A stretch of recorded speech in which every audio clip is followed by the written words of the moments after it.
chuan Lalpa katling zolo Kafelna zawng tengi po Mi teta na natna Mangay na alo chuan Tling na kanay love THIANGHLIM na Krista Kafel na Krista Isunang tawhi Katling na ini Kaengki maengkim inisi Kauvela miropui Trenle rualdu te chuan Balday chia ang loling Nilohnol masela Lalpan ang ero chuan Ninol veloe THIANGHLIM na Krista Kafel na Krista Isunang tawhi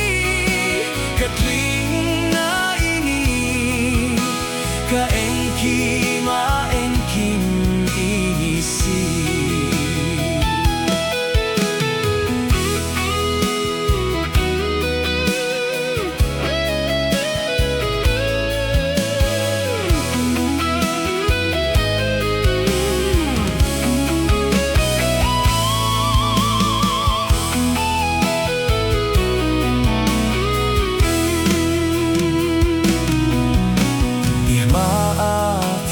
Tangah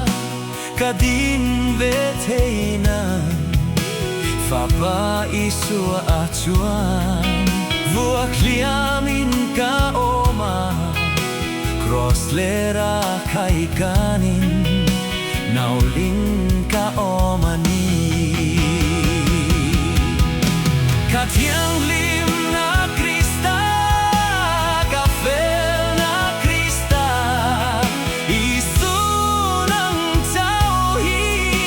Katling na ini Kaengki maengkim isi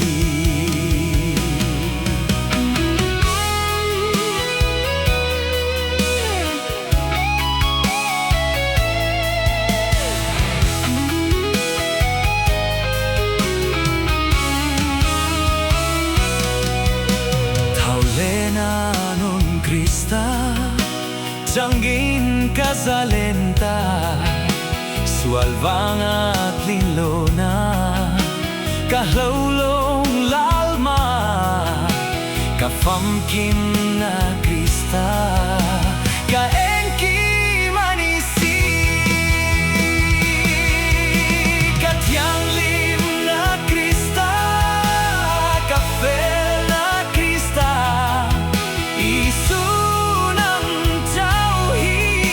Katling na ini Kaengki maengkim inisi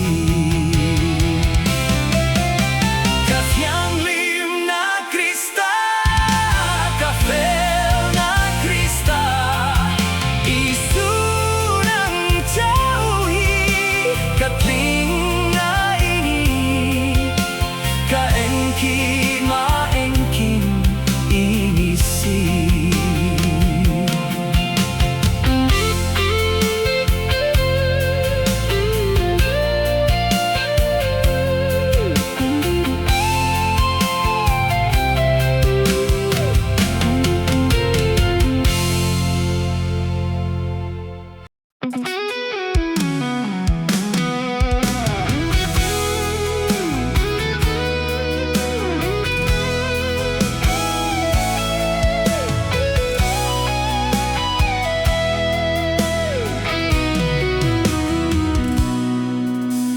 Kovel dena chuan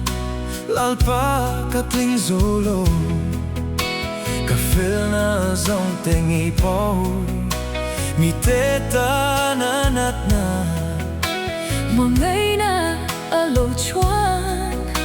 Tling na kanay love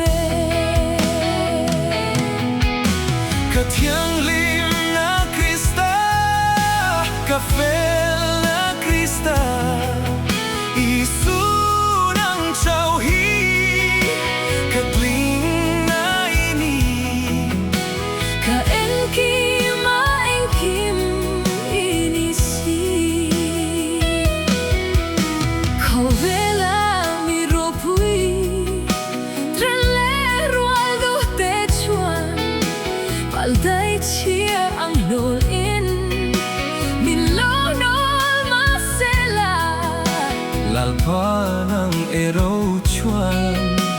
min nuol veloe Ka thianghlim na Krista Ka fel na Krista Isu nam châu hi Ka tling nai ni Ka enkim a enkim inisi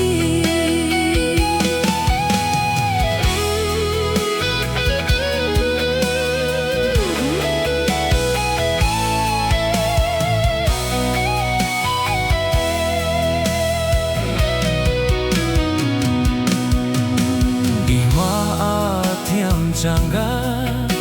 kadin veteinan Lalpa Isua chuan Vua kliamin ka oma Cross lera K.Colony Nauling ka oma ni Ka thianghlim na Krista Ka fel na Krista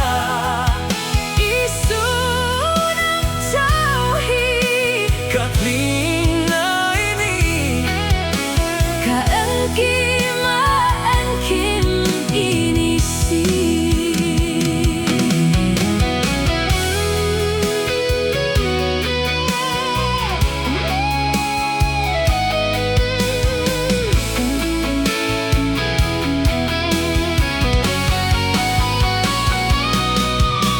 Pawltea nun Krista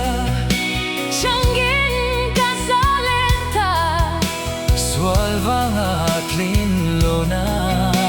Kahlau lang lalmaa Kafangkim na